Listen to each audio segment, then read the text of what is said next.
niyo ba ang uri ng aswang na tinatawag na korkor? Ang aswang na ito, masasabi kong nakakatakot. Malakas, para siyang gabunan base sa mga naririnig ko sa kakayahan ng gabunan sa channel na ito. Na-encounter ko ang korkor na ito nung mga panahong komplikado ang love life ko. At upang lubos na maunawaan ang lahat, ako si Loira. At ito ang aking kwento.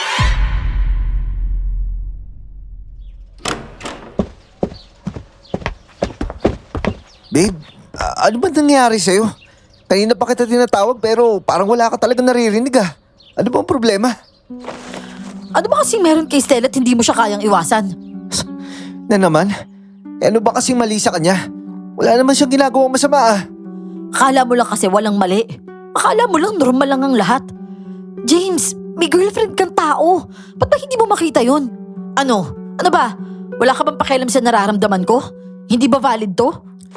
Valid naman yan, Loire eh. Pero sinasabi ko naman sa'yo, nagkakausap lang kami. Kung ano man yung pinag-uusapan namin, simpleng bagay lang naman yun eh. Simpleng pagbati lang naman yung ginagawa namin. May tanong siya tapos sinasagot ko. May tanong ako tapos sinasagot niya. Wala namang problema dun eh.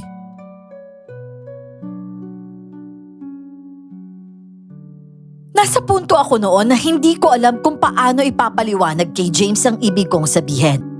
Bilang babae nararamdaman ko kapag may ibang babae na may intensyon sa kasintahan ko. Siyempre hindi naman agad ipinapakita ang ganong motibo sa umpisa. Hindi siya magpapahalata habang kayo pa. At kahit hindi yun nakikita ng isang lalaki, bilang kapwa babae napapansin ko ang mga bagay na iba talaga.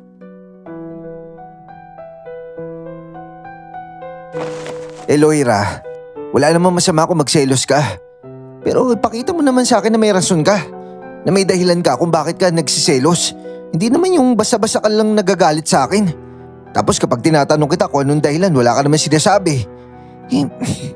Nakakapagod na kasi, Loire eh. Parang napapasuko na ako. Ano? Susuko na naman? Sa tuwing nagsiselos ako, wala ka ng ibang naiisip kundi sumuko. Grabe ah.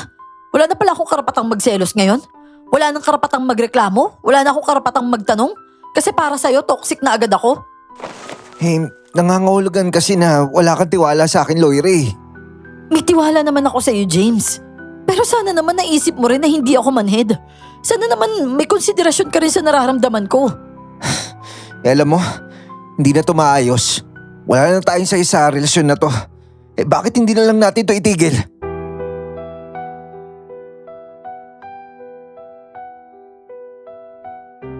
Mas masakit marinig mula sa kanya ang mga salitang yon. Lalo na't 2 beses na niya itong sinabi. Ilang beses na rin siyang sumuko at lagi akong nagmamakaawa na wag siyang umalis. Bumabalik naman siya pero bakit hindi niya nakikita kung gaano ako nasasaktan? Hindi ako umimik nang tumingin siya sa akin at naghihintay ng sagot. Nang wala akong sinabi, tumalikod siya. Doon na tumulo ang mga luha ko. At habang palayo siya ay pumayag ako.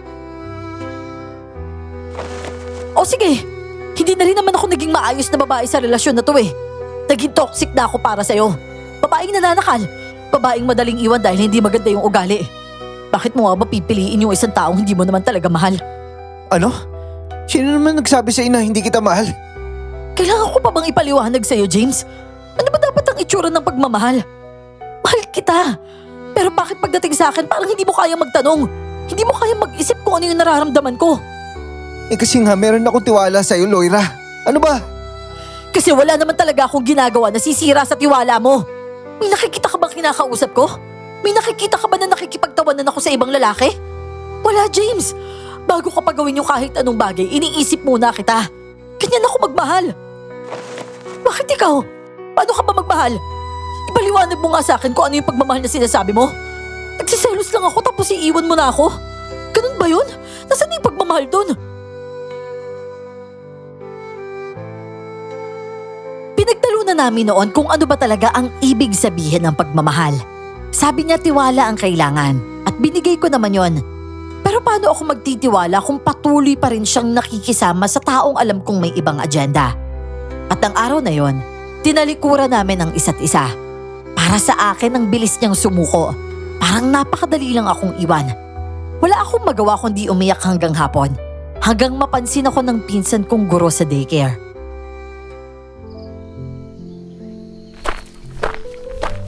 Loira, ano? Ayos ka lang ba? Napapansin ko kasi parang namumugto na yung mga mata mo eh. Si James po kasi ate.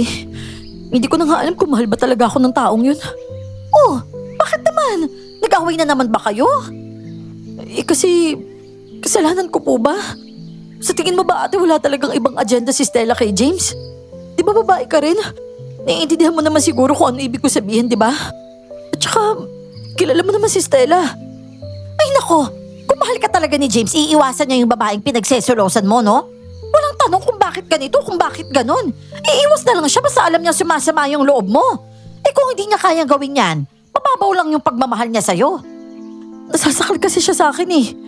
Kahit hindi niya sinabi mismo yung salitang yun, pinaparamdam naman niya sa akin na ganon yung ginagawa ko. Ay nako, kanina sa eskwelahan, alam mo ba? Nandun si Stella. Tinanong pa nga niya ako kung nasan daw si James. Eh bakit kasi lapit ng lapit yung babaeng yun sa kanya eh? Tapos ito naman si James, hindi pinapansin kung ano talaga yung intensyon ng Stella na yun sa kanya. Hindi rin naman ako makapagsabi ng kung ano-ano. Kasi wala naman akong nakikitang malinaw na dahilan. Nararamdaman ko talaga yun, Ate Marisa. Alam mo, wag mo muna siya pansinin. Bigyan mo ng leksyon niyang si James. Huwag kang magparamdam. Hayaan mo mapagtanto niya kung gaano kakahalaga sa kanya. Mahirap yun pero tiisin mo lang. Doon mo malalaman kung ano ka ba talaga sa kanya.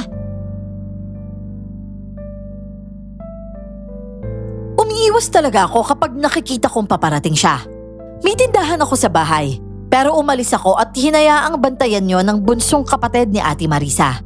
Wala akong ibang pinuntahan kundi ang lolo ko. 3 barangay ang layo mula sa amin. Tabing dagat ang barangay namin. Mas liblib at malayo sa dagat ang lugar ng lolo ko. Pagkakita ko pa lang sa kanya, umiyak na agad ako.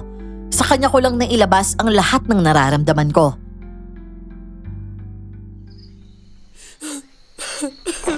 Ay, nako Apo. Unahin mo muna yung sarili mo. Hayaan mo muna yung nobyo mo. Eh kung hindi ka niya kayang ingatan, ikaw na mismo yung gumawa nun para sa sarili mo. Maraming salamat po Lolo P, Kuya. Kaya talaga dito ako pumunta eh. Kahit makasama lang po kita, gumagaan na agad yung pakiramdam ko. Ikaw lang po kasi yung alam ko makakaintindi sa akin. Yun naman. Apo kita eh. Natural lang maintindihan kita. Ikaw nga pala. Anong gusto mong kainin? Gusto mo ba ng adobo? Eh, meron ako dyan. Oo, sige po Lo. Namiss ko rin po kumain yan eh. Eh kung ganon, kukunin ko lang yung hinog na langkado sa puno. Tama-tama yung pagdating mo dito eh. Naamoy ko kasi yan kanina pa.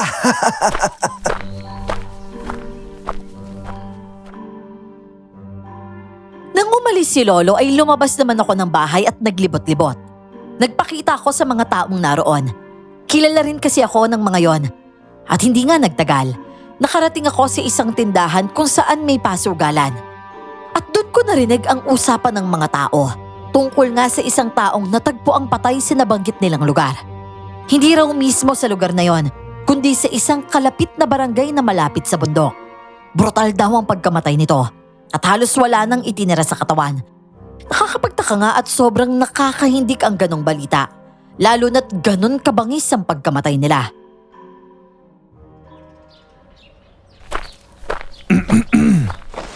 Miss, Hello po.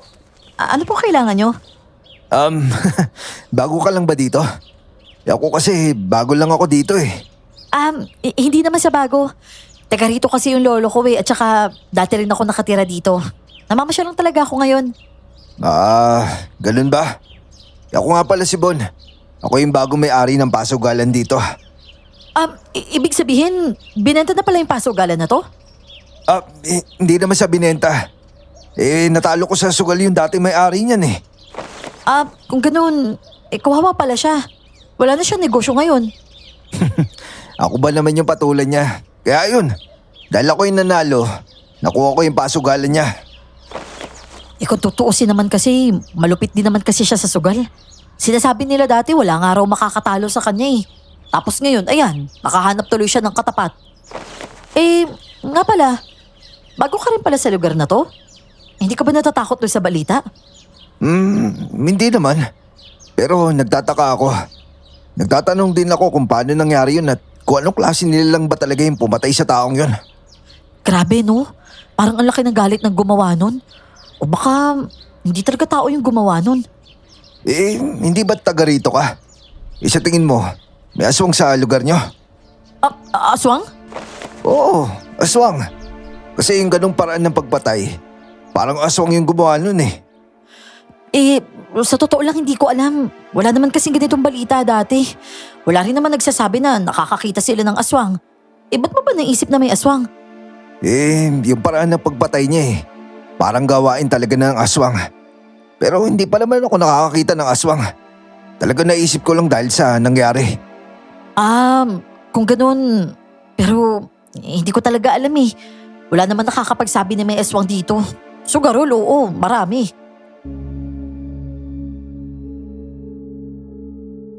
Totoo naman talaga. Sa tagal-tagal ko rin sa lugar na to kahit sabihin pang nananatili ako sa ibang barangay. Kung may aswang dito, siguradong makakarating ang balita sa iba't ibang lugar. Kahit pa sa malalayong barangay. Kasi kapag usapang aswang, lalo na kapag may nakapagpatunay na totoo ito, kakala talaga ang balita. Hindi nga nagtagal. Nagpasya na akong bumalik sa bahay. Nagpaalam muna ako sa bago kong kakilala na si Von. At habang naglalakad ako pa uwi, sa daan pa lang ay nakasalubo ko na si Lolo. Oh, bakit Polo? Saan po kayo pupunta? Meron akong bibili mantika. Ubus na pala yung mantika natin doon sa bahay eh. Wala akong gagamitin panluto ng adobong langka. Mantika lang po pala, Lo. Ako na po yung bibili. Tatakbo lang naman ako eh. O siya sige. Ako naman hihimayin ko na yung langka pagdating sa bahay.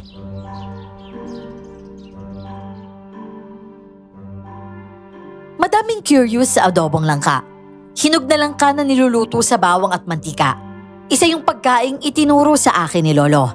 At nung bata ako, dahil sa hirap ng buhay at madalas walang ulam, ito ang ginagawa niya. Minsan nga sa pinya pa. At habang niluluto niya yon, parang bumalik ako sa pagkabata. Naalala ko ang lasa at saya ng mga panahong yon.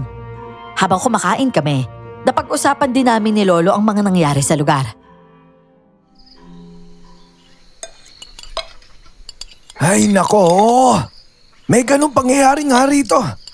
May nakilala akong tao dati na kasama ni Simon sa sugal. Galing kasi siya sa ibang barangay eh. Parang bata-bata niya. Si Manong Simon po? Ay, nga pala Lo. Nakilala ko yung taong bago may-ari ng pasugalan niya ngayon.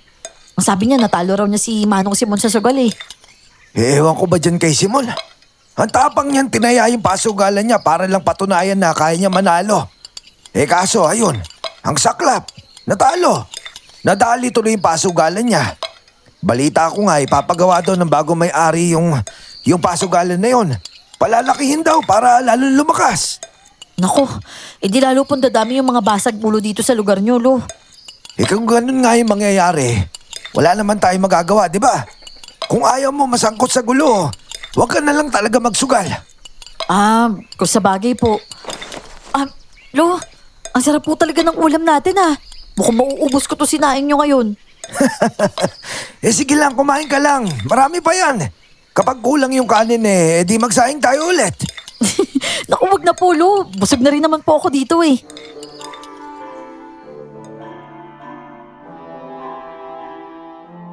Sa loob nga ng 2 linggo ay sinikap kong maging ayos at umiwas sa lungkot tuwing naaalala ko si James.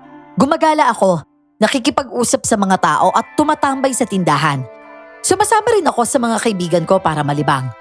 Madalas ko rin kasama si Von, pero pinananatili ko ang distansya dahil ayokong maulit ang nangyari kay James. Hanggang isang hapon, pag uwi ko sa bahay ay kinausap ako ni Lolo tungkol sa mga nangyayari.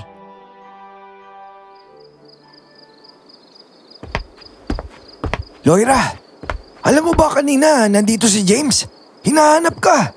Talaga po? Pumunta po siya dito? Anong sabi niya, Lo? Gusto ka raw niya makausap. Halos mahigit 1 linggo na daw kayo hindi nagkakausap eh. Sabi ko sa'yo, kapag hindi ka nagparamdam sa kanya, hindi ba maghahanap yan ng paraan para makausap ka? Pero Lo, unti-unti na ako nasasanay na hindi siya kasama eh.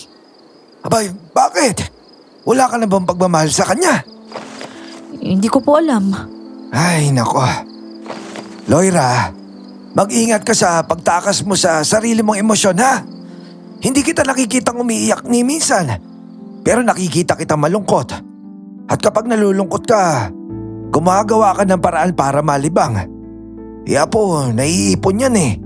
Huwag mo nga hayaang maipon ng maipon yan kasi baka isang araw sumabog na lang yan at hindi mo kayanin.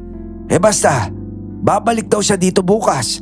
Sinabi ko sa umaga siya pumunta kasi sa hapon naman wala ka dito, hindi ba? Hindi ko sinabi kay Lolo na ayaw kong makipagkita kay James. Hindi na rin naman niya ako sinabihang iwasan ko na ito. Sa palagay ko, nakita rin ni Lolo kung ano ang mabuti kay James. At dahil gusto ko rin naman ng kalinawan, nang sabihin ni Lolo na babalik siya kinabukasan ay naghintay ako. Dumating nga si James mga bandang 8:00 ng umaga.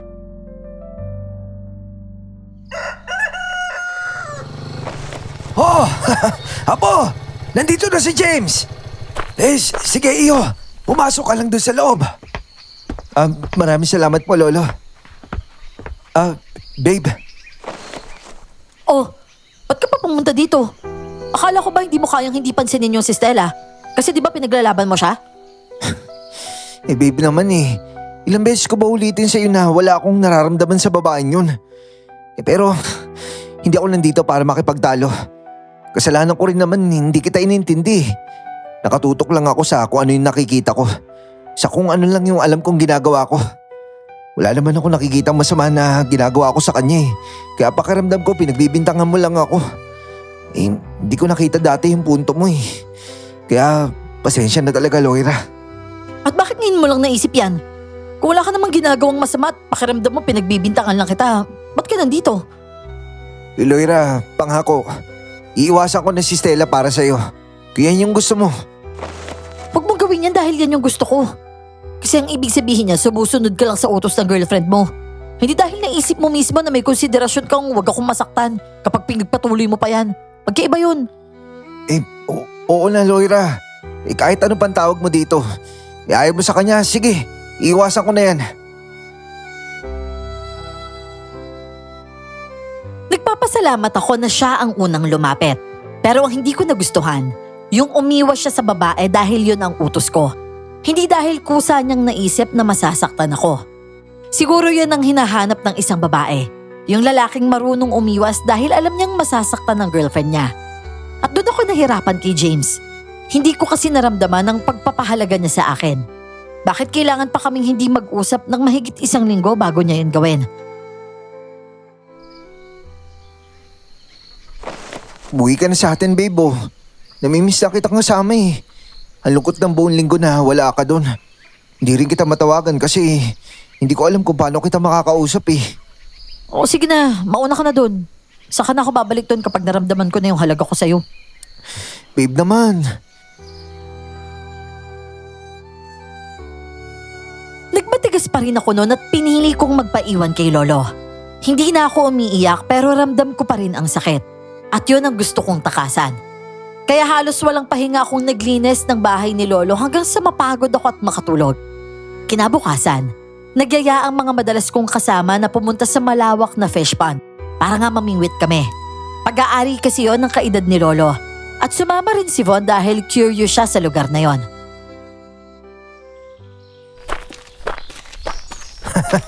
Ang ganda naman dito. Kapag marami ka nahuling isda, titimbangin ba yon? Oo naman, syempre. Tapos babayaran mo yun kung magkano lahat. Ba, ayos din pala eh. Teka, marunong ka ba mamingwit? Hindi ko alam. Hindi ko pa nasusubukan yun eh. Pero malay natin, baka alam ko kaagad, di ba? Pwede ba yun? Pero sa bagay, hindi naman mahirap mamingwit eh. Kaya kung ako sa'yo, magpaturo ko na lang sa mga yan. Doon kasi ako kila Anya nagpapaturong mamingwit. Oh, bakit hindi na lang ikaw yung magturo sa akin? Nandito ka naman ah. Alam mo ba kung bakit ako lagi nagagalit sa boyfriend ko? Dahil sa ganitong sitwasyon eh. Kasi nga may kausap siyang ibang babae. Gaya rin ito. Kaya kung makita niya tayo nag-uusap, naku, magdududa yun. Ayoko nang ganun, no? Kilala ko siya at alam ko kung ano yung magiging reaksyon niya. Kaya mas mabuti nang dumistansya na lang ako sa'yo. Ang swerte naman ng boyfriend mo. May konsiderasyon ka sa posibleng maramdaman niya. Pinapangunahan mo pa talaga na baka ganun yung maging reaksyon niya. Ayos yan. Pero huwag kang mag-alala. Naiintindihan ko naman eh. Magpapaturo na lang ako sa iba. O sige, maraming salamat sa pangunawa ah. Wala yun. Ganun naman talaga dapat eh.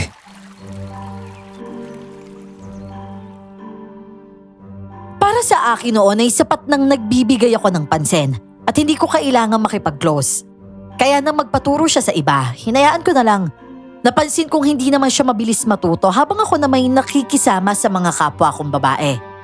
Samantalang may nakita kaming dalawang lalaking namimingwit. Kabilang na si Manong Simon, yung dating may-ari ng pasugalan. At nang magkita sila ni Von, niyaya niya ito muling magsugal para mabawi ang pasugalan. Pumayag naman si Von, saka sila lumapit sa amin. Aba, mukhang marami namimingwit ngayon hapon ah. Ay, oo nga pala Iha. Meron ka bang pambitag dyan? Opo, meron pa po. Marami pa naman po to eh. Ah, marami pa pala. Eh, bibigyan ko sana sila eh.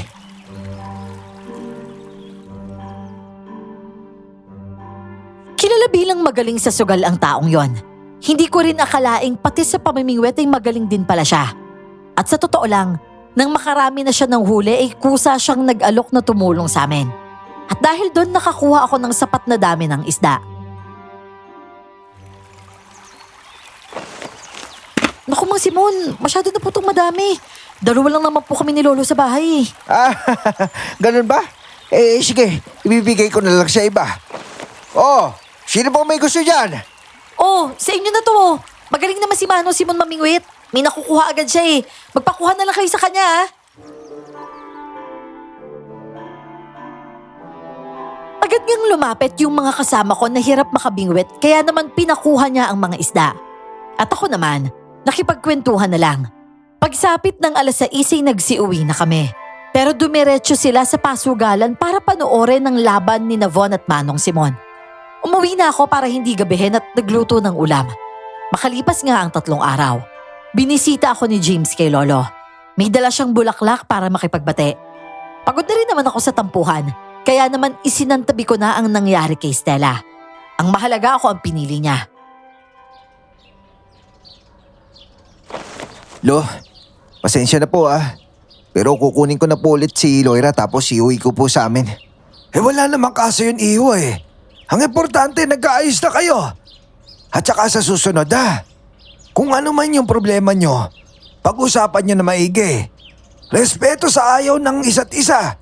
At iwasan ninyo yung basta-basta na nagbibintang na walang ebidensya. Opo, Lo. Gagawin ko na po yan. Maraming salamat po ulit James, iaayos ko lang yung mga gamit ko ah. Hintayin mo na lang ako dyan. Tulungan na kita. Hindi na, konti lang naman to eh.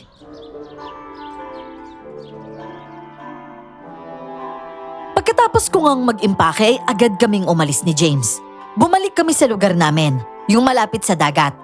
Pagdating namin doon ay may mga usapan na naman akong narinig. Tungkol nga sa isa na namang biktimang pinatay. At brutal daw ang pagkamatay nito. Grabe no? Bakit ba ganyan yung mga balita dito?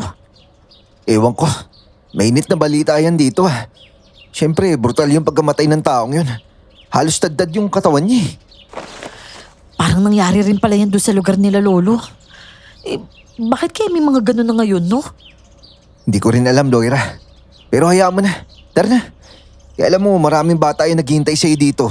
Lagi nila akong tinatanong kung kamusta ka na daw Talaga? Oo nga. Halika, doon tayo. Kahit nga sumama na ako sa kanya ay malamig pa rin ang pakikitungo ko. Alam kong napapansin niya yon at hindi lang siya nagsasalita. Pagbalik ko sa bahay, wala doon ang pinsan kong si Ate Marisa. Ang naiwan lang ay ang bunso niyang kapatid na nagbabantay sa tindahan. Nagpalit lang muna ako ng damit at saka ako lumabas. Nandun naman si James at naghihintay. Siguro balak na naming pumunta sa eskwelahan ng mga bata. At pagdating nga namin doon, nakita ko agad ang mga batang naglalaro. Tila tapos na ang klase nila at habang ang pinsan ko naman ay nasa loob at tinatapos sa mga kailangan niyang gawin. Tapos bigla kong nakita si Stella na nakikipaglaro rin sa mga bata.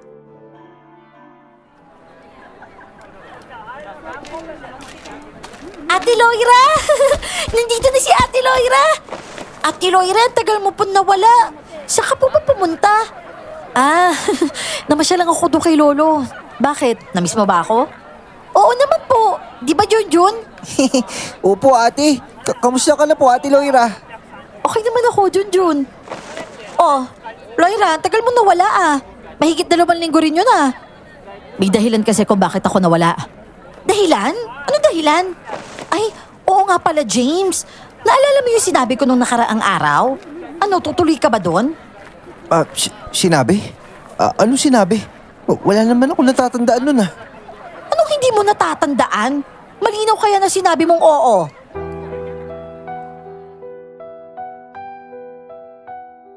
Kakabati pa lang namin ni James noon tapos biglang gano'n na naman. May usapan na naman pala sila na kahit sino sigurong babae mapapaisip sa narinig na gano'n. Pero may natutunan din ako. Pinili kong mag-focus sa reaksyon ni James. At nakita kong parang wala talaga siyang alam sa sinasabi ni Stella. Kaya kahit papano kumalma ako. Napansin ko rin na parang nag-aalala siya sa posibleng isipin ko.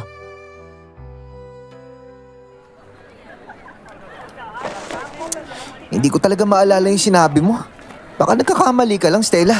Kailan mo ba sinabi yun? Nung nakaraang araw, di ba? Ano? 3 araw na yung nakalipas?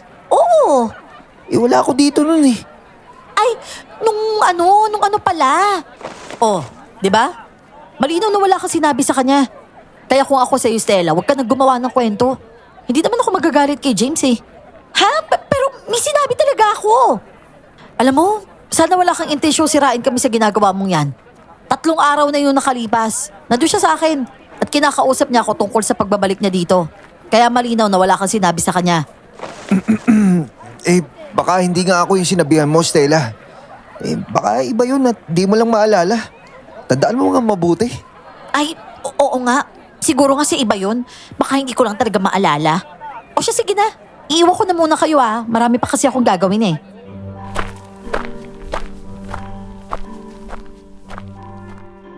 Naging balisa si Stella nung umalis siya. Napabuntong hininga naman si James habang ako naman ay napatingin sa kanya. Wala pa akong sinasabi, pero agad na siyang nagpaliwanag na wala naman talaga silang ganong usapan.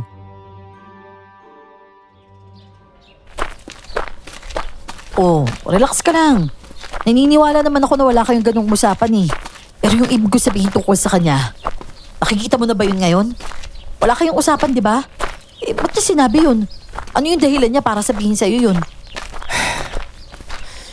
Pasensya ka na, Loira. Yan yung sinasabi ko sa'yo, James. Yung mga bagay na hindi mo maramdaman.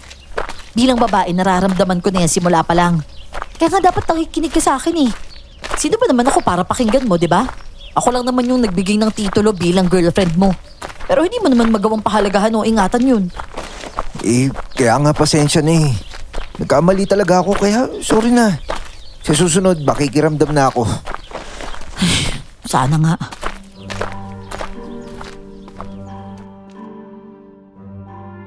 Matapos ngang makita ni James ang motibo ni Stella ay tuluyan na niya itong iniwasan kaya naging payapa na ang relasyon namin. Halos 1 buwan kaming maayos. Puro plano sa buhay. May konting tampuhan pero walang malaking away. Hanggang isang araw, sa tulong ni na Ate Marisa at mga kaibigan namin ay nag-propose siya sa akin sa tabing dagat. Wala akong pag-aalinlangan tumanggap. Gusto na niyang magpakasal kami at para sa akin, yun na lang ang kulang sa amin. Kaya naman agad naming pinaghandaan ang kasal. Oh, ayan na kakasal na kayong dalawa.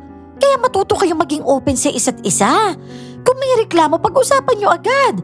Lalo ka na, Loira, Kapag nagtampo ka, huwag ka nang mag-silent treatment. Kausapin mo si James at sabihin mo kung ano talagang problema niyo. At ikaw naman, James, alamin mo kung saan nanggagaling yung nararamdaman ni Loira. Intindihin mo kung bakit niya sinasabing hindi pwede ang ganito, yung ganyan. At respetuhin mo yung pananaw niya. Kasi sa inyong dalawa, siya yung babae. Mas napapansin niya ang kilos ng kapwa niya babae. Baka hindi mo lang naiintindihan ng mga galaw ng mga lumalapit sa'yo. Dahil may mga taong marunong magtago ng tunay nilang agenda. Kaya makinig ka lagi kay Loira, hindi naman lahat ng tao ipagbabawal niyang lumapit sa'yo. Opo, Ate Marisa. Maraming salamat po sa advice niyo Gagawin ko po talaga yan. O unahin mo lagi yung nararamdaman ni Loira, ha? Kasi pagdating sa'yo, may tiwala siya. Ang wala siyang tiwala yung mga taong lumalapit sa'yo. Kung tutuusin nga, alam naman natin hindi ka madaling maakit. Pero syempre, kapag nakikita niya ang kilos ng isang babae at hindi mo naiintindihan kung anong ibig sabihin nun, natural lang naman nagugustuhin niyang dumistansya ka. Hindi yun basta pagkukontrol sa'yo, ha? Nilalayo ka lang niya sa sitwasyon sa tingin niya pwedeng makasira sa relasyon niyo.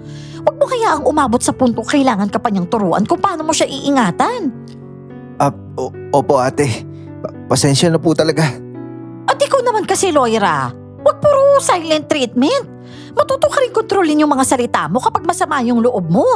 Huwag mo rin iparamdam kay James na parang wala kang tiwala sa kanya. Iwasan mong magbintang. Madali naman kasing sabihin na hindi mo nakikita ang mabuting motibo ng isang tao. Pero obserbahan mo rin ng mabuti. At kung hindi naniniwala si James sa sinasabi mo, ayun, hintayin mo na lang kung may makukuha kang malinaw na pruweba. At kapag meron, tsaka mo ipakita sa kanya yun. At ito ang tatandaan mo, ha? Hindi solusyon ng hiwala yan. Ang problema, inaayos yan. Hindi yan tinatakasan. Oo po, Ate Marisa. Maraming salamat po, Wala na talagang atrasan. Seryoso na kaming naghanda para sa kasal namin. Ayaw ni James na umabot sa puntong tuluyan na kaming magkahiwalay. Dahil nga sa madalas naming tampuhan. Para sa kanya, kasal na ang kulang para maging mas matibay ang relasyon namin. Lumipas nga ang 2 linggo at naging abala kami sa paghahanda at trabaho. Wala na rin si Stella sa pagitan namin dahil nga iniiwasan na siya ni James. Hanggang isang araw, nagkaroon ng feeding program sa paaralan at kailangan ng katuwang sa paghahanda. Hindi ko naman nakalaing si Von pala ang sponsor. Oh, Von? Hindi ko naman alam na ikaw pala yung volunteer dito. Oo. Isa rin kasi ito sa mga gawain ko. Dito ko pala nakatira. Ang ganda pala ng lugar nyo, ha? Malapit sa dagat. Kapag wala kayong ulam, mangunguha lang kayo dyan, no? Oo nga tsaka pala, boyfriend ko, ayun busy kasi. Mamaya ako na lang ipapakilala sa'yo, ha? Kaya naman pala ingat ka, ha? May itsura, oh. Oo, may itsura nga yan. Pero syempre hindi lang naman itsura yung habol ko, no? Mahal ko yung buong pagkatao niya. Pag-ibig nga naman, ano? O siya, sige na, Von. Doon na muna ako, ha? Marami pa kasi akong gagawin, Sige. Meron lang din ako aasikasuhin. Lumapit nga ako kay James noon at tumulong sa ginagawa niya. Hindi naman nagtagal. Oras na para kumain ang mga bata. At ipinakilala na rin kung sino ang mga volunteer. Habang ipinapakilala ang mga volunteer, biglang may sumulpot na mga tao at may nagpaputok ng barel. At dahil doon nagpanik ang lahat, kasama na rin ako. Pero agad akong hinawakan ni James para pakalmahin. Anong nangyari? Sino yung mga taong yan? Naku, yung mga bata, protektahan nyo! Sino ba tong mga to? Bakit sila nanggugulo dito? Bakit nandito si Mang Simon? At saka, bakit may kasama siya mga lalaki? Kilala mo yan? Oo, taga doon yan kinalolo. Hoy, ikaw! Sa tingin mo ba hindi kita guguluhin, Bon? Manong Simon, alam mo napakaraming bata dito, di ba? Wala akong pakialam. Ibalik mo yung pera ko! Natalo kita sa sugal. At yun yung taya mo. Ba't ko naman ibabalik yun? May sugal bang binabalik yung natalo? Hoy, Bon! Ibabalik mo yung pera ko, papatay kita dito! Hindi ko kailangan matakot, Manong Simon. Alam mo ba kung sino ba talaga ako? Kaya huwag ka magpadalos-dalos dito, ha? Mag-isip-isip ka muna. Hindi lahat alam mo tungkol sa akin. Marami ka bang bagay na hindi alam tungkol sa akin? Yun yung akala mo, Manong Simon. Alam ko kung sino ka at kung ano talaga yung kaya mong gawin. Masyadong matigas talaga itong lalaking to, O sige, bigyan nyo ng leksyon yan, mga bata! Hoy! Sandali lang naman, huwag kayo dito! Maraming bata dito, huwag kayong manggulo! Wala akong pakialam kung ano yung meron dito. Ang gusto ko lang mabalik yung pera ko! Dahil nga sa sigaw niya ay agad niyang inihanda ang barel. Pero mabilis kumilos si Von at naagaw niya ang barel mula sa lalaki. Marami ang nagulat sa ginawa niya, pati na rin ako. Hindi ako makapaniwalang nagawa niyang maagaw ang barel. Agad niyang itinutok ang baril kay Manong Simon at nagulat pa nga ang lalaki nang makita niya ang dulo ng baril na nakatutok na mismo sa noo niya. Ano sabi ko sa'yo, Manong Simon? Mag-ingat ka sa mga galaw mo dahil hindi mo ako kilala. Bakit sa tingin mo, kapag sinadya ka namin dito may laban ka? Bakit hindi mo ako subukan? Isakripisyo mo yung buhay mo para malaman mo kung sino dapat yung katakutan. Kung naagawan mo nga ako ng baril ko lang naman yan. Pero hindi baril ng mga tao ko. Tingnan mo yung babae mahalaga sa'yo. Nagulat ako nang bigla akong ituro ni Manong Simon. Marami rin ang nagtaka sa ginawa niya. At maya-maya pa, biglang may humawak sa akin at hinila niya ako palayo. Isang lalaki pala ang humawak sa akin at tinutukan ako ng baril sa ulo. Bitawan mo ako! Loira! Teka, anong ginagawa niyo? Girlfriend ko yan! Anong ginagawa niyo? Bitawan niyo si Loira! Bakit niyo siya dinadamay dito? Hindi niyo ba narinig yung sinasabi ko? Mamamatay yung babae pinaka-importante sa kanya. At yung babae nga importante sa kanya. Balita ko ikakasal na yan. Pero bakit mo naman ginawang importante sa yan, Bod? Bakit mo naman naisip na importante sa akin yan? Hindi nga ba? Manong Simon, mag-ingat ka sa mga taong ginawa mo panangga sa akin. Ikaw na yung nagsabi na ikakasal yan. At hindi naman talaga ako yung magpapakasal sa kanya eh. Malinaw na ikakasal siya sa iba. Bakit mo ginagamit yan laban sa akin? Bitawan mo nga yan! Wala siya kinalaman sa problema natin! Pakakawala ko lang siya kapag binalik mo yung pera ko! Bitawan niyo ako! Ano ba? Hoy! Bitawan niyo siya! Bitawan niyo!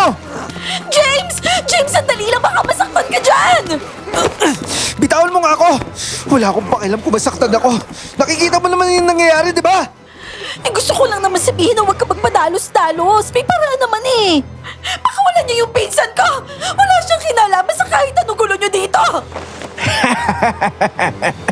Ano, Bod? Ibalik mo na yung pera ko! Pakawalan niyo siya o mapipilitan ako saktan kayo. Alalahanin mo, hawak ko pa rin yung baril mo ah. Pwede kong baliwalain ang buhay ng babae niyan.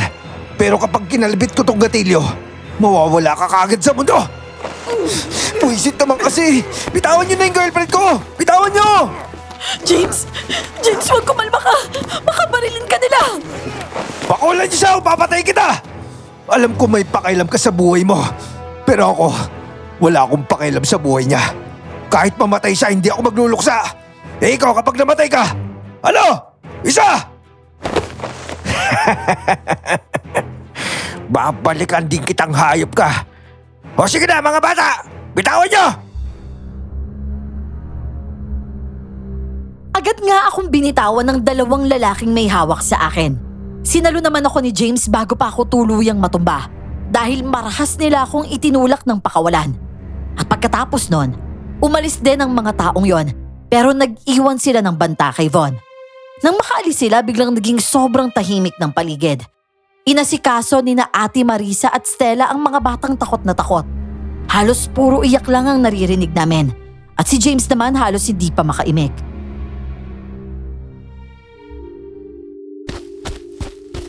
Sir Von, sino yung mga taong yun?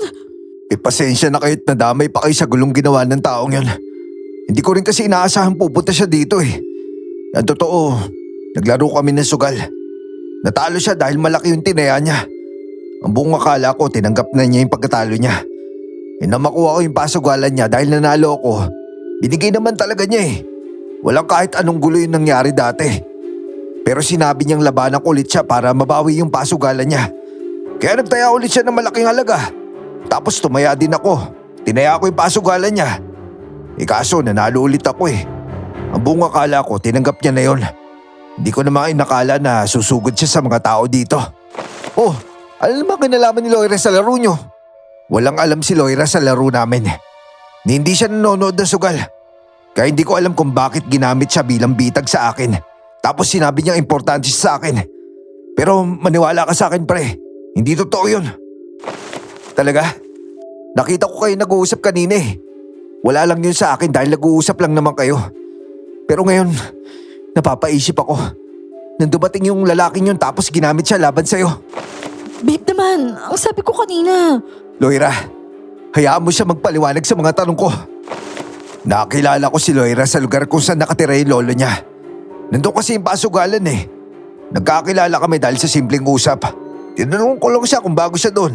Tapos sinabi niya na taga ron lang yung lolo niya. Wag mong pag-isipan na masama yung girlfriend mo.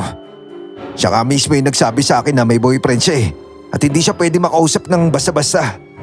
Kaya lagi siyang dumidistansya sa akin. At wala naman akong problema sa ginagawa niya. Kung bakit siya ginamit laban sa akin, yun yung hindi ko alam.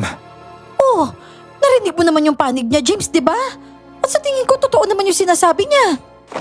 Ewan ko, hindi ko alam. Parang pinagkakaisahan niyo lang pala ako dito eh. Takot pa rin ako ng mga sandaling yon pero umalis na si James. Kailangan kong pakalmahin ang sarili ko at isipin din ang nararamdaman niya. Kaya naman nang umalis siya, sinundan ko siya kahit nanginginig pa ang buong katawan ko sa takot. Hinabol ko siya hanggang sa maabutan ko. Babe naman hindi ka ba naniniwala sa sinabi niya? Siya na mismo yung nagpaliwanag oh. Hindi ko talaga masyadong kinakausap yung taong yun. Kilala ko siya oo, pero hindi ko siya kinakausap ng matagal. Pero bakit ganun? Ba't sinasabi ng matandang yun na mahalaga ka daw sa kanya? Hindi ko rin alam. Yun lang yung masasabi ko, James. Hindi ko alam. Kasi yung nangyari kanina, hindi ko rin talaga inaasahan yun. Kahit nga ako litong-lito kung bakit nagkaganon eh. Kailangan pa ba talagang umabot tayo sa ganito? Dahil doon sa nangyari, hindi ko alam kung anong plano ng taong yun. Bakit niya ako dinadamay sa gulo niya? Hindi ko talaga alam. Pasensya na. Siguro nag-overthink lang ako. Medyo nakakapanik naman talaga kapag ganun yung nangyayari. Pasensya na rin. Dapat siguro hindi ko na lang pinansin yung taong yun eh. Sa susunod, mag-iingat na ako. Mabuti na nga lang at maayos na ulit kami ni James. Kinabukasan, nakita ko silang seryosong nag-uusap ni Von. Nang tanungin ko si James ay sinabi niyang ipinaliwanag ni Von ang lahat. At diretsahan itong sinabi na kailangan niyang umiwas kay Stella. Dahil yun din ang ugat ng tampuhan namin. Pero habang papalapit ang kasal namin, may mga kakaibang pangyayaring mahirap ipaliwanag. Sunod-sunod ang nakakatakot na balita tungkol sa mga taong kilala ko na pinapatay ng brutal sa lugar namin. Diyos ko, ano ba nangyayari dito sa lugar natin? Parang kada linggo na lang may nababalitaan tayong patay. May ideya ba kayo kung ano yung sumasalakay? Ewan ko nga po ate. Sabi naman nila, aswang daw. Sa tingin niyo po ba totoo yung mga ganun? Aswang! Ano yun? May ganun pa rin ba ngayon? Yun yung naisip na lang kasi hindi maipaliwanag yung mga nangyayari. Wala namang makitang kahina-hinalang kilos na magpapatunay na tao talaga yung pumatay. Wala ring matukoy kung sino. Pero ate, tingnan mo naman yung namamatay, di ba? Sobrang brutal. Kung halimbawang aswang talaga yun, hindi na rin naman nakakapagtaka. Ang problema, maraming tao yung hindi naniniwala na may aswang pa sa panahon ngayon. Pero oo nga no, paano kung meron pa nga talaga? Ano kayang itsura ng mga nilalang na yun? Syempre ate, nakakatakot. Yun naman yung pinakamadaling paglalarawan sa kanila, di ba? At saka, alam mo ate, medyo may problema pa ako kay James ngayon eh. Oh, bakit naman? Akala ko okay na kayo. Tinatanong ka pa rin ba niya tungkol kay Von? Naiintindihan ko naman kasi yung nararamdaman niya. Kahit ako nga, ganun din naman, di ba? Kahit ilang paliwanag na yung marinig mo, mapapaisip ka pa rin. Kasi yung tanong sa isip mo, wala talagang nangyari. Kung bakit umabot sa ganun. Kung ganun, maiintindihan ka rin niya. Alam na niya ngayon yung pakiramdam ng may hinala, di ba? Pero kailangan niyo parehong alisin yan sa sarili niyo. Kasi nakakasira ng relasyon yan. At saka sana naintindihan mo na rin yung panig niya. Noong mga panahon na pinagseselosan mo si Stella, tapos inaaway mo pa siya. Kahit anong paliwanag niya, di ba? Hindi mo naman siya pinakikinggan. Ngayon, ayan, nangyari sa'yo. Kahit anong paliwanag mo, halos ayaw ka rin niya paniwalaan. Pero malinaw naman sa'yo na wala kang ginagawang masama, di ba? Oo nga ate, naiintindihan ko na siya ngayon. Pero sana naman naiintindihan din niya ako, di ba? Kasi napagdaanan na din naman niya to. Ano ka ba, maiintindihan niya rin yun? Kasi kung hindi ka niya naiintindihan, edi ginawa na rin niya sa yung ginawa mo sa kanya, di ba?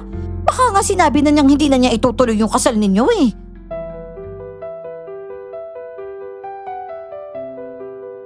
Bihan nga noon, Habang natutulog na kami ay bigla akong nagising dahil may narinig akong kakaibang tunog. Parang angil pero masyadong malaki at malalim. Mas nakakatakot itong pakinggan kaya naman napabangon ako. Mukhang narinig din yun ni Ate Marisa. Lumabas siya pati na rin yung asawa niya. At dahil nagising na rin ako, lumabas din ako. Narinig mo ba yun, Loira? Oo ate, parang nasa labas ng bahay eh. Teka, sisilipin ko lang ha. Naghanap ako ng butas na pwedeng silipan para makita kung ano ang nasa labas. Hirap na hirap akong makakita dahil sobrang dilim. Hindi kasi abot ng ilaw ang bahaging pinanggagalingan ng angil. Pero habang patuloy akong sumisilip, biglang may nakita akong dalawang mapulang matang gumagalaw sa dilim. Bigla itong lumapit sa akin. Nagulat ako at napasigaw, pero hindi ako tuluyang umalis. Dumistansya ako ng konti, pero bumalik ulit ako sa pagkakasilip.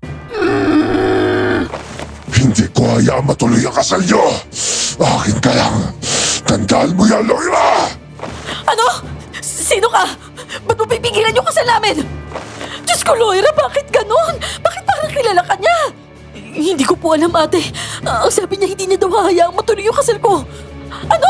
Nagsasalita yung nilalang na yan? Oo, ate, naririnig ko siya. Nagsasalita siya sa atin. Tandaan mo to.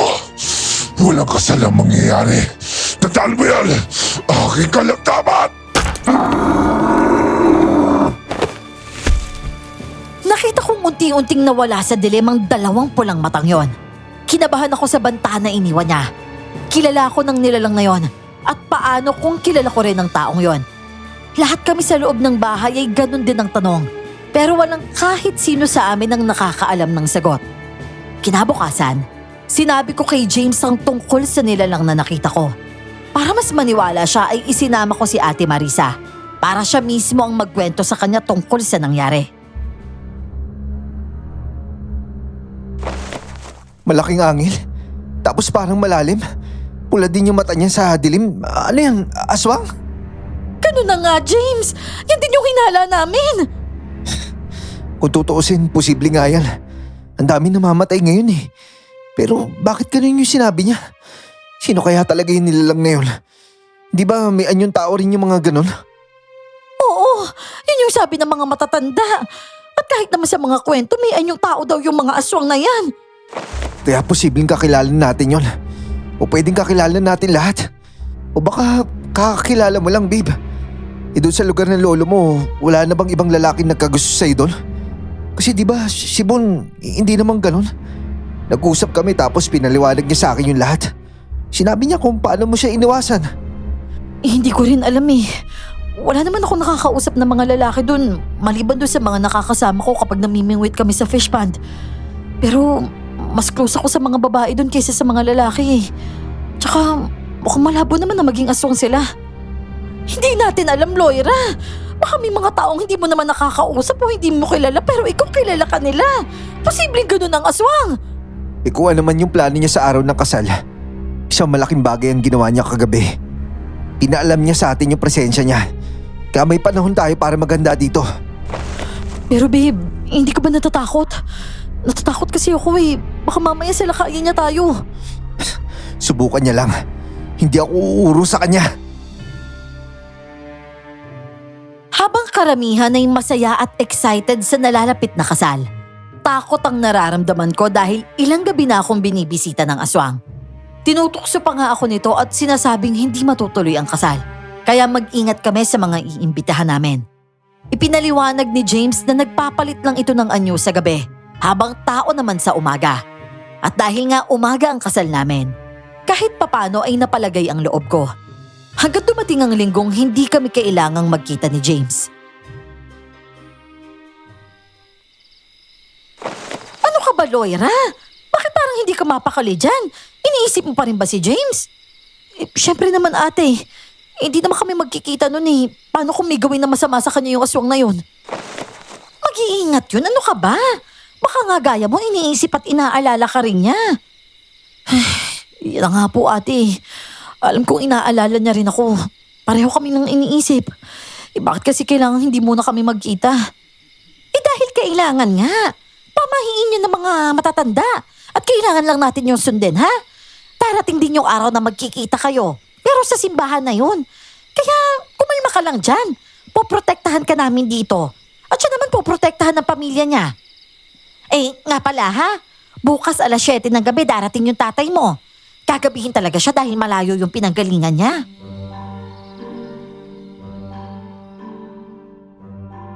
Wala na talaga akong mga magulang noon kaya sa bahay ako ng mga pinsan ko nakatira. Wala na ang nanay ko habang ang tatay ko naman ay may sarili ng ibang pamilya. Pero sa araw ng kasal ko, dun ko na lang siya makakasama. Kaya kinabukasan mula pa lang umaga ay naghanda na ako. Dahil nga malapit sa dagat ang bahay namin. Naghanap ako ng mga kabibe dahil paborito yun ng tatay ko. Lalo na yung mga maliliit. Kasama ko noon sina Junjun at Angel. Wow, Ate Loira! Ang lalaki oh! May nakuha na naman po ako mga malalaking kabibe. Oo nga no. Ba't ang bilis mo makakuha ng mga malalaki, Angel? Hindi ko po alam. Baka po may powers ako, Ate Loira. Alo, anong powers naman yan? Yung makakuha ng mga malalaking kabibe. Eh ano, may nakikita ka pa bang mga kabibe ngayon? Pakiramdam ko po, ate. Wala na po dito eh. Doon po kaya. O sige, punta tayo doon. Ate Loira, ako na po magdadala niyan. Kinuha nga ni Junjun ang bayong nadala ko. Tumakbo silang dalawa ni Angel papunta sa lugar na tinuturo nito. At pagdating namin doon, may mga nangunguha rin pala ng kabibe. At hindi ko akalaing nandun din si Von. Nagtataka ako dahil malayo ang lugar na yon sa pinanggalingan niya. At matagal nang tapos ang feeding program sa eskwelahan. Pero sa pagkakataong yon, nandun pa rin siya.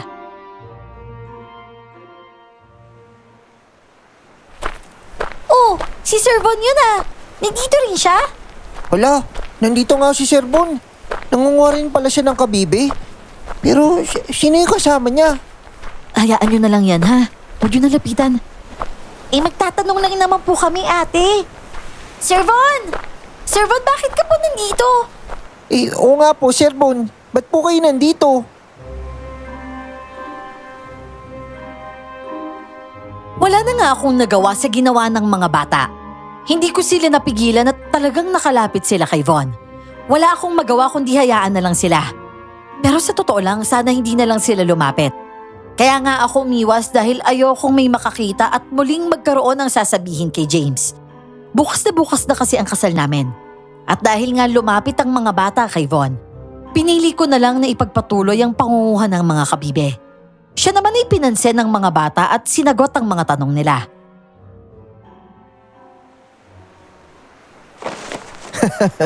Ano pa nga ba?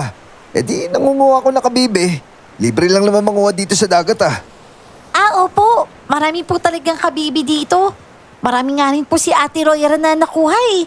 Darating po kasi yung tatay niya mamayang gabi. Paborito daw po kasi niya yung kabibe. Ganon? Kung sa bagay, kasal na pala si Ate Loira mo, no? Opo, punta po kayo sa kasal ni Ate Loira ah. Nako, hindi na boy.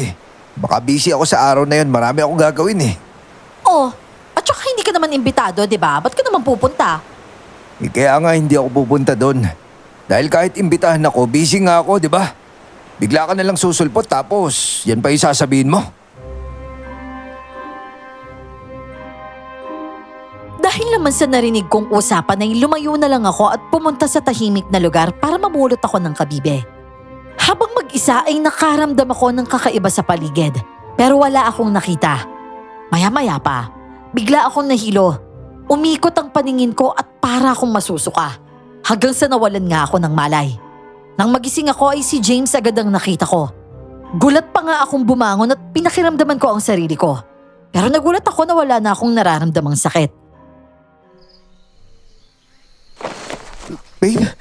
Babe, salamat gising ka na. Tinakot mo naman ako eh. Ano nangyari? Hindi mo naalala yung nangyari? Nakita ka ng mga bata na nakahiga sa buhangin. Wala ka malay. Humingi ka agad sila ng tulong. Nako, mabuti na lang taga may kasama kayo doon at agad tumulong sa inyo. Oh, gising na pala si Loira. Opo, Lo. Kagigising lang po niya. Mukhang okay naman po siya eh. Lo, Ano po ba talaga nangyari? Ayon sa mga kasama ko kanina, inaswang ka daw. Muntik ka niya makuha.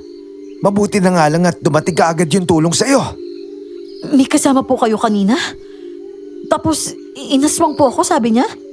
Oo, nagkataon kasi na pumunta ako dito. May kakilala ko albularyo sa kabilang barangay kaya pinuntahan ko. Kararating ko lang din kanina. Kailangan kanya magamot ka agad kasi sobrang putla mo at nanlalamig yung talampakan tsaka palad mo. Loira, mukhang gusto ka talagang saktan ng aswang na yun. At pati ikaw, James, nandito ka rin? Di ba bawal yun? Sa tingin mo wala akong gagawin nang alam ko may nangyari sa'yo? Hindi kita pupuntahan, ganun? Oo nga, James, naiintindihan naman namin. Pero sa ngayon dahil okay na naman siya, nakita mo na rin siya. Bumalik ka na sa inyo. Grabe ka naman Ate Marisa. Parang pinapalayas mo ako kaagad ah. Kasi nga sa simbahan na kayo dapat magkita. Kaya umuwi ka na. Sige na, okay na si Loira dito. Ay nako, sige na nga. At saka bawal ang kiss, ha? Sa kasal nyo na gagawin yan. Grabe ka naman ate. Oh, ano grabe? Ganun naman talaga yun. Kaya sige na, tumayo ka na dyan. Napakamot na nga lang ng ulo si James at tuluyan siyang tumayo. Pubuntong hininga siyang tumingin sa akin bago mabigat ang mga hakbang na lumabas ng pinto. Halatang ayaw pa niyang umalis, pero kailangan niya talagang gawin yon. Lalo na't nakabantay si Ate Marisa sa bawat kilos niya. Si Lolo naman, patawa-tawa lang habang pinapanood siya. Tumingin pa si James kay Lolo na parang humihingi ng tulong. Pero sinabi lang ni Lolo na umalis na muna siya. Pagsapit nga ng gabi dahil maayos na ang pakiramdam ko ay sumama ako para sunduin si tatay. Nang kasama na namin siya at pauwi na kami, sumakay kaming lahat sa tricycle. Habang bumabiyahe, bigla naming naramdaman na parang may sumusunod sa amin. Parang may nilalang na sumusubaybay mismo sa takbo ng tricycle. At dahil doon napahinto ang tricycle, pero bigla rin itong pinaandar ulit ng driver at binilisan pa nito ang takbo.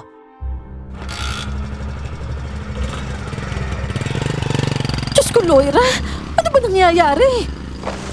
Ate, may sumasabay sa takbo ng tricycle. Diyos ko! Ayan ba? Ang laki ng nilalang na yun! Sige pa! Bilisan mo pa yung takbo! Saglit lang! Para hindi na yan makahabol sa atin, meron akong gagawin! Lo, ano po gagawin nyo? May dala siyang bote na binuksan at isinaboy ang likido sa nilalang na sumusunod sa tricycle. Bigla itong tumilapon palayo hanggang sa tuluyang mawala sa paningin ko. Saglit ko lang itong nakita, pero malinaw na nakakatakot ang anyo nito. Parang napakalaking aso na may anyong tao at malahalimaw siya. Hindi ko man masyadong natitigan na sapat na yon para matakot ako. Takot na takot din ang driver kaya mabilis niyang pinaandar ang tricycle. Mabuti na nga lang, hindi na kami sinundan ng aswang. Lo, ano po yung ginamit nyo? Buti na lang hindi na siya sumunod. Parang nasaktan po siya sa ginamit nyo eh. Tubig dagat lang naman yon. Nasasaktan niya sa tubig dagat eh. Pero delikado yung ganitong uri na aswang. Para yung gabunan. Malakas at napakabilis. Mabilis ho! Paano kung habuli pa rin niya tayo? Huwag kayo mag-alala. Kahit habulin men niya tayo, hindi na yan makakalapit dito. Ayaw na niya masabaw yan ulit ng tubig dagat. Ang gagawin na lang natin magpatuloy tayo. Mukhang alam din ng driver yung ginagawa niya. Tama nga si Lolo Picoy. Talagang nag-focus ang driver sa pagmamaneho. At hindi nga nagtagal. Narating namin ang isang lugar na maraming tao. Maraming bahay at maraming ilaw. Doon hindi na nagawang sumunod pa sa amin ang aswang. At pagdating namin sa kasunod na barangay, ligtas na kami at malapit na rin sa amin. Hinatid kami ng tricycle mismo sa bahay namin. Ay, Diyos ko, salamat naman at nandito na tayo. Pumasok ka na kagad sa loob, Loira, apo. Ikaw yung hinahabol na aswang ngayon. Kaya mas mabuti pang pumasok ka na kagad sa loob ng bahay. Oo nga naman, Loira. Ang importante, ligtas ka na. Sinunod ko nga sila at agad akong pinapasok ng tatay ko sa bahay. Nanatili rin muna roon ang tricycle driver dahil natatakot siyang umuwi ng gabi. Kaya naman inalok namin siyang matulog. Kahit nag-aalala siya sa pamilya niya ay mas pinili niyang manatili hanggang umaga.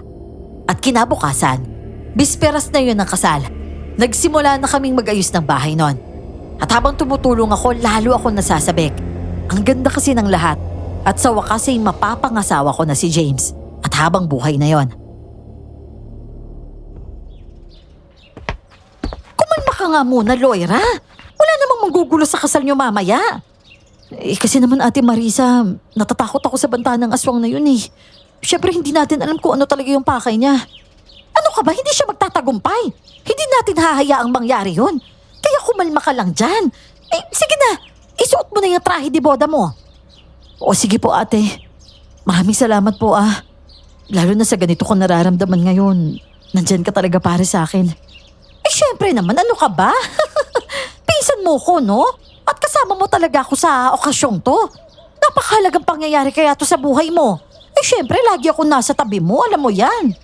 Oo nga ate. Kahit nga walang okasyon, lagi ka nasa tabi ko. Kaya maraming salamat talaga ha. Sus!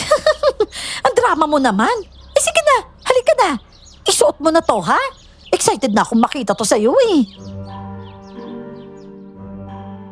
Isinuot ko na nga ang trahe de boda ko noon. Tuwang-tuwa ako nang makita ko ang sarili ko sa salamin. Halos maiyak pa nga ako sa sobrang saya at ganda ng pakiramdam ko. Siyempre para sa akin, napakaganda ko nung araw na yon. Bihira ko namang purihin ang sarili ko pero ang pinupuri ko noon, hindi lang ang pisikal kong anyo, kundi ang pangyayaring nangyayari sa buhay ko.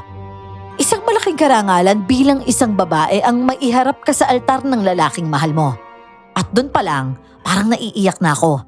Pero nagpigil ako syempre dahil ayokong masira yung makeup ko.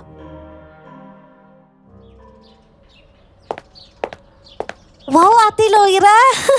Ang ganda mo naman po. Sigurado po ako matutuwa si Kuya James sa'yo mamaya. Ikaw rin, Angel. Ang ganda-ganda mong flower girl. Ang ganda rin po kasi ng damit ko eh. Ngayon nga lang po ako nakapagsuot ng ganito. Huwag ka mag-alala, Angel. Hindi lang naman ako yung ikakasal eh. Marami ka pang ate dyan. At kapag ikinasal sila, sigurado ako magsusuot ka ulit ng ganyang damit. Sa ngayon, sa akin ka muna magpa-flower girl ha. Oh, kayo! Ano pang hinihintay nyo dyan? Naghihintay na sa labas yung kotse. Sigurado ako nandun na rin sa simbahan yung groom. Anong oras na? Baka mamaya mahuli tayo. Tara na! Lolo, oo na. Ito na po. Loira, halika na. O, sige po ate. Sandali. Bakit parang nahihilo ko? Ha? Ano nahihilo? Hoy, Loira, wag kang ganyan.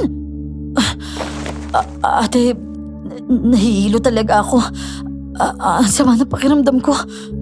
Apo, pigilan mo yan. Labanan mo. Saglit.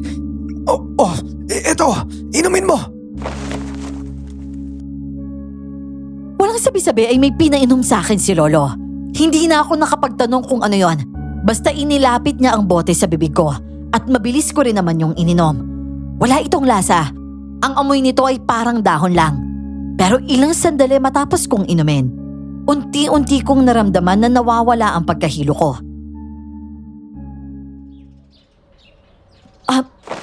Lolo, nawala po ah. Hindi na po ako nahihilo. Iniwan sa akin ng albularyo yan. Alam niyang sa araw na kasal mo magkakaganyan ka. Kung sino mang gusto pumigil sa kasal niyo, hindi siya magtatagumpay. Lolo, maraming salamat po talaga. Kung okay ka na, Loira, halika na! Agad akong lumabas noon at inalalayan lang nila. Pero pagdating namin sa kotse, may hindi magandang nangyari sa driver. Nadat na namin siyang nakasubsob ang mukha sa manibela. At nang tingnan siya ni Lolo Picoy, malamig daw ang katawan at maputla. Pero humihinga pa naman. Ibig sabihin siya rin ang inaswang. Kaya agad na kumilos si Lolo Picoy.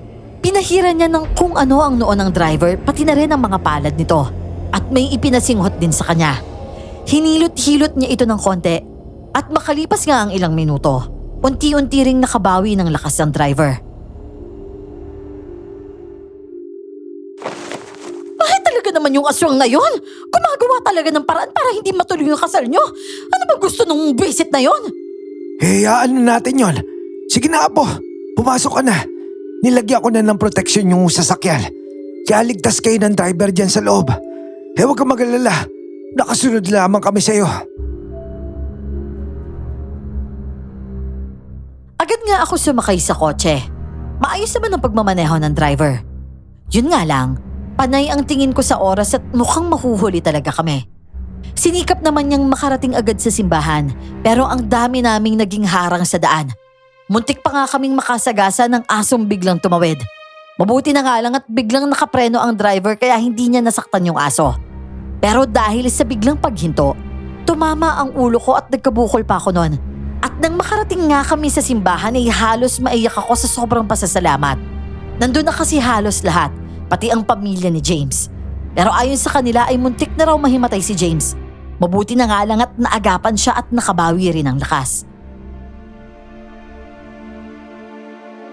Grabe naman yung aswang na yon. Pati pala si James sinubukan niyang lagyan ng kung ano-ano masasamang pakiramdam. Pero wala na siya magagawa ngayon dahil nandito na tayo. At kahit ano pang gawin niyang pagbibigil, matutuloy at matutuloy ang kasal. Ate Marisa, wala na makakapigil sa amin ni James. At magtutuos talaga kami ng aswang na yung pagkatapos ng araw na to. Eh tara na Loira, naghihintay na yung groom mo sa loob oh.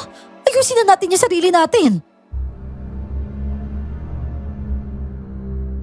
Kaming dalawa ni tatay ang huling bahagi ng marcha. Napansin kong parang nanghihina rin siya. Pero nakita kong ngumunguya siya ng luya at pilit nilalabanan ng kung anumang mahika na ipinaparamdam sa kanya. Maraming nakakaramdam ng hindi maganda nung araw na yon. At lahat sila, bahagi ng kasal namin. May ilan pa nga sa mga bridesmaid ang nahihilo. Pero kahit ganon, itinuloy pa rin ang kasal. Nakapagmarcha ang lahat hanggang sa tuluyan akong makarating sa harapan ng groom.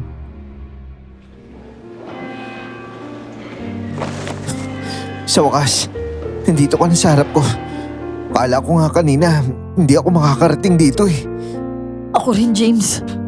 Akala ko nga masisira na talaga yung kasal natin ngayong araw. Pero hindi na tayo mapipigilan ng sino man. Halika na, pagpapaalam na kita sa Panginoon.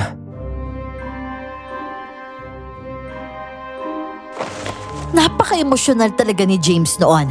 At dahil nga nasa loob kami ng simbahan, naging maayos naman ang seremonya namin. Wala nang kahit sino ang nakaramdam ng anumang panghihina. Kaya nga nung araw na yon, naging opisyal na asawa ko na si James. Walang sino mang nakapigil sa amin. At ang matapos ang seremonya at nagkakasiyahan na kaming lahat. Biglang may lumipad na palaso mula sa labas ng simbahan. Pero bago pa ito makarating kay James, may isang taong mabilis na sumalo nito. Ay naku Diyos ko! Muntik na yun ah! Mabuti na lang nasa loko! Mang Simon, bakit po kayo nandito? Nandito ako dahil sa aswang. Alam kong hindi ako imbitado pero kailangan kong protektahan kayo. Alam niyo po yung tungkol sa aswang? Oo naman. At alam kong ginagawa nito ang lahat para hindi matuloy yung kasal nyo. Alam ko rin na ito yung gagawin niya sa loob ng simbahan. Ito na yung pinakahuli niyang paraan para makuha ka. Gusto niyang patayin ang lalaki mapapangasawa mo. Eh may idea ho ba kayo kung sino yung gumagawa nito? Oo. At alam ko kung sino siya. Kung ganun, sino po siya? Naalala niyo yung araw na sumugod ako sa feeding program. Malayo sa akin yung lalaki yun pero nakita niyo kung paano niya naagaw sa akin yung baril. At hindi naman kayang gawin yun ng isang normal na tao, hindi ba? Ibig niyo po sabihin, si Von po? Hindi ordinaryo ang kakayanan ng taong yun. At ikaw yung kailangan niya, Loira. Siya po talaga? Gustong gusto ka ng taong yun. At naiinis siya dahil hindi mo siya masyado pinapansin simula pa lang. Naiinis siya dahil paulit-ulit mong pinapakita na kailangan mo siyang iwasan para sa boyfriend mo. Ang taong yun isang aswang na kurkur. At dadalayo sa kasal mo kahit hindi siya imbitado. Diyos ko, siya pala yun. Eh ngayon alam na natin. Pero hindi pa tayo sigurado. Wala pa tayong matibay na ebidensya dito. Nakita ko nga rin yung ginawa niya nung feeding program. Hindi nga ordinaryo yung galaw niya. Nung panahong nahimatay si Loira sa tabing dagat, nandun din siya tapos kinakausap yung mga bata. Eh paano kung siya nga yung gumawa nun? Pero kung siya nga yun, bakit naman ako? Marami namang babae dyan, di ba? Marami siyang pera. Kaya niya kumuha ng kahit sinong babae na gusto niya. Ibang magmahal ang korkor, Iha. Hindi naman niyang babaero eh. Pero kapag may napusuan niyang babae, sinisikap talaga niya makuha yon. Eh sa inyo, masyado lang kayo naagapan dahil may malalapitan kaagad kayo albularyo. Eh paano kung wala? Napaisip din ako dahil mukhang tugma kay Von ang paratang. Lagi siyang nananalo sa sugal, lalo na sa bawat laro nila ni Manong Simon. Kung patas ang laro dapat swertihan lang, pero parang may daya at posibleng ginagamit niya ang kakayanan niya bilang isang aswang. At pagbalik nga namin sa bahay, nagsimula na ang handaan. Masaya ang lahat pero nang makita kong kausap ni Von ang ilang babae, nagalit si James at akmang lalapitan siya. Mabuti na lang at mabilis siyang napigilan ni ate. Kumalma ka, Loira. Araw na kasal mo ngayon. Huwag mo muna sirain ito dahil lang sa galit. Namnamin niyo muna yung araw na to, ha? Saka niyo pagtuunan ng pansin yung problema na yan. Oo nga, babe. Hayaan na muna natin siya. Sir Bon? Sir Bon, mabuti po nandito po kayo. Hindi ba't inimbita mo ako? Ayan, nandito na ako. Ikain po kayo, kain. O sige, maraming salamat Junjun ha. Maayos naman ang pakikipag-usap ni Von sa mga bata. At sa paningin ng mga taong nakakausap niya, mukha talaga siyang mabuting tao. Pero napansin kong nagbago ang mukha niya nang makita si Mang Simon. Kumunot ang noo niya at nilapitan niya ito. Mukhang nagkairingan pa nga silang dalawa. Hindi namin naririnig ang pinag-uusapan nila. Pero nakita kong bahagyang tumaas ang sulok ng labi ni Von. Parang may sinabi siyang ikinainis ni Manong Simon. At parang bantayon. At kitang-kita ko ang pag-aalala sa mukha ni Manong Simon. Ikaw, kung ano man yung binabalak mo, wag mo na ituloy. Mabibigo ka lang. Tignan natin kung mabibigo ako, tanda. Alam mo sa sarili mo na hindi mo ako kaya, di ba? Sa ating dalawa, ako yung mananalo. Tandaan mo yan.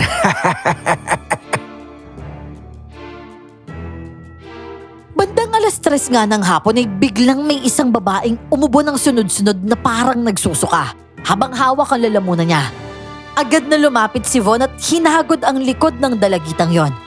Habang hinahagod niya ito ay biglang umangat ang mukha ng babae at hindi inaasahang inatake ang binatilyong nasa tabi niya. Kinagat niya ito sa braso. Nagsigawan ang mga tao at agad na lumapit ang albularyo. Mabuti na nga lang at naroon din siya dahil inimbitahan siya ni Lolo. At ang tuluyan ngang makabawi ang babae. Kitang-kita ang gulat sa mukha niya. Tumayo siya at sumigaw sa lahat na wag munang kumain ng pagkain dahil may yanggaw daw ang pagkain. Ano daw? Yanggaw! Walang yanggaw pa talaga. Talaga sinisira na aswang na yung okasyon natin. Hayop na to! Kayong lahat, wag muna kayong kumain ng pagkain. Pasensya na po pero kailangan nating mag-ingat ngayon. Pasensya na po talaga kung medyo magulo yung kasal namin.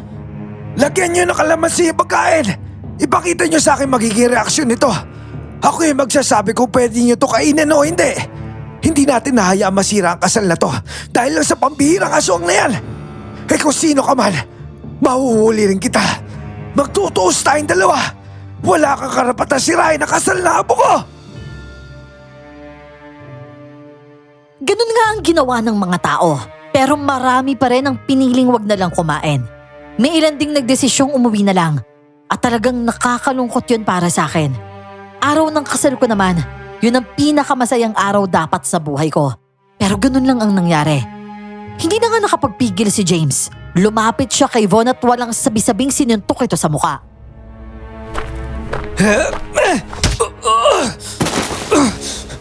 Nagmamaang-maangan ka ba? Alam ko kung sino ka. Ikaw yung aswang, di ba? Ikaw yung aswang na korkor. Ano? Sino naman nagsabi niya sa'yo? Kailan pa bang may magsabi sa amin? Tugma sa iyo lahat ng ebidensya. Anong tugma sa akin ang lahat ng ebidensya? Hindi ako yung korkor. Alam kong parang tugma nga sa akin ang lahat ng ebidensya. Pero pag mamaniobra lang yan ng aswang, sinadya talaga itugma sa akin ang lahat ng ebidensya para ako ipagbintangan dito. Oh, kung hindi ikaw, sino? Hindi nyo ba napapansin? Ipapaliwanag ko sa inyo to.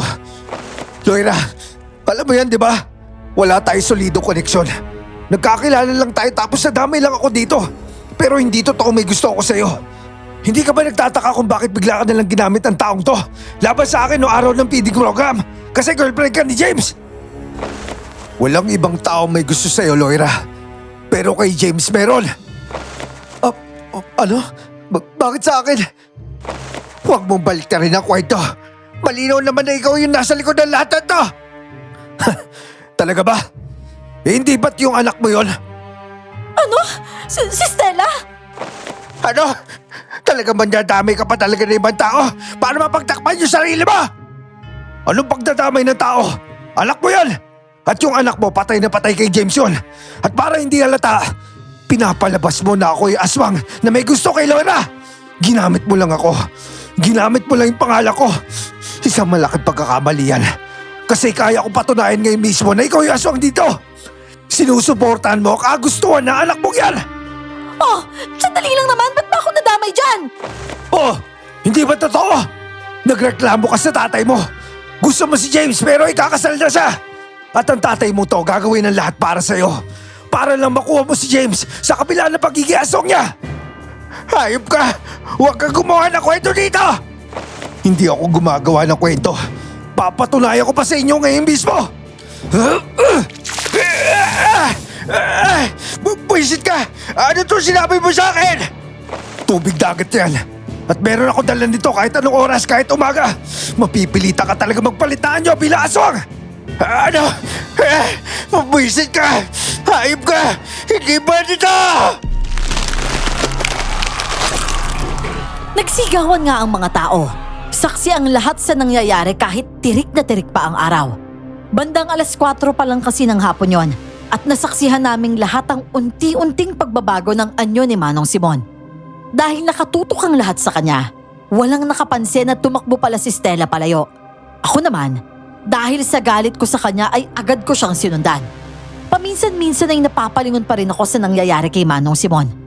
Tuluyan na nga siyang naging aswang kahit maliwanag pa ang araw. At nang makita yun ng mga tao, dumistansya na ang lahat. Pinaghahagis ng aswang ang mga upuan sa paligid habang pilit siyang hinaharap ng mga tao. Samantalang naabutan ko si Stella. Natisod siya habang tumatakbo.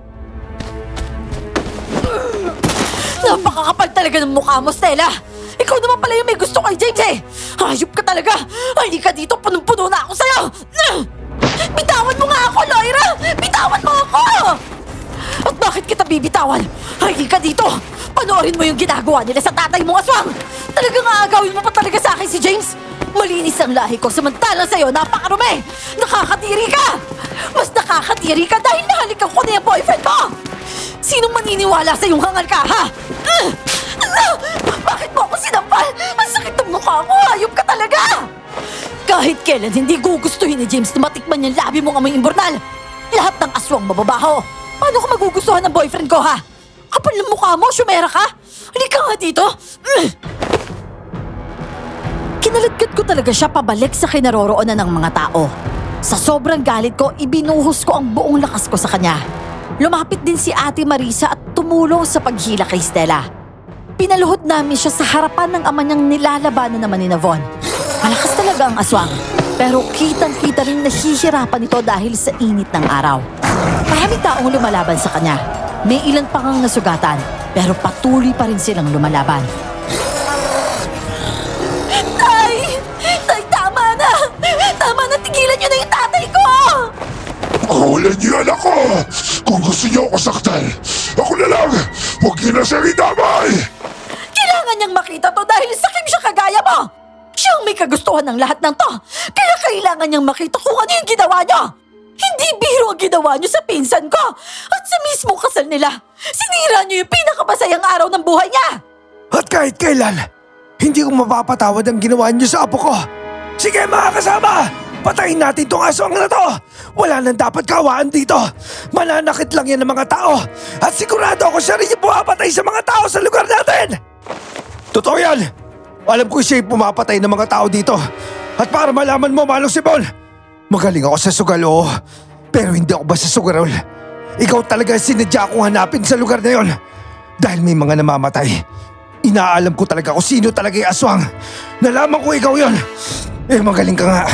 Agad ka nga nakatakas sa akin tuwing may biktima ka. Pero sa pagkakataong to, naging tanga ka. Hinarap mo talaga ako sa umaga. Ayan tuloy, natali kita. At ngayon wala ka ng takas. Isang punya lang inilabas ni Von. Sigaw ng sigaw si Stella habang pilit nang ipinagtatanggol ang tatay niya. Pero sa harapan ng lahat, tuluyan itong natalo at napatay. Kitang-kita ni Stella ang nangyari. Masakit yun para sa kanya pero kailangan niyang harapin ang ginawa ng kanyang ama. At nang tuluyan niyang mamatay ang aswang, binitawan siya ni Ate Marisa. Lumapit si Stella sa katawan ng kanyang ama at umiyak. Nang may lumabas na bato mula sa katawan nito, bigla niya itong dinampot at takma niyang isusubo. Pero agad siyang napigilan ni Von. Ikaw! Kung gagamitin mo yung bato para gantihan ako, malaking pagkakamali yan. Hindi ka nanalo yung tatay mo eh, ikaw pa kaya? Mga hayop talaga kayo! Magbabayad kayo lahat! Ay, salamat at umalis na siya.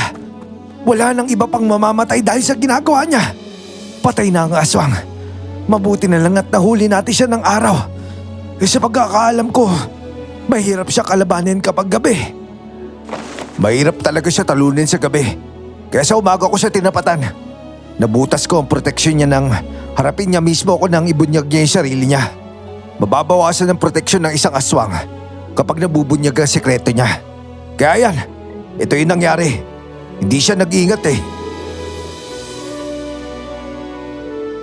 Sa araw nga na yun ay tuluyan nang natapos ang problema namin sa aswang at natuloy ang kasal namin ni James. Wala talagang nakapigil sa amin. Pero nag-iwan yun ng trauma sa akin, lalo na sa dilim.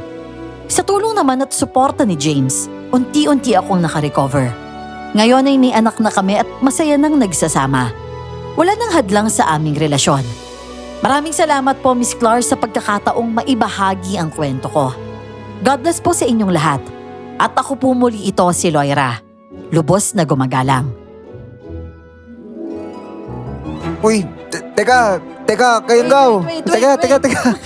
Pindutin niyo muna yung like button. Please, like, pindutin niyo naman yung like button and mag-comment na rin kayo kung ano masasabi niyo sa kwento natin ngayon. And please, yung mga hindi pa nakasubscribe nagmamakaawa. Grabe naman. Nagre-request kami sa inyo ng mabuti na subscribe kayo para pagpapasok niyo sa YouTube, kami kaagad una niyo makikita. So kayong gaw, maraming salamat ulit sa pakikinig sa kwento natin. Comment kayo Comment po kayo and follow po kayo sa Facebook. Miss Claire Horror Stories may blue check. So, ayun. Next Next time time. po ulit.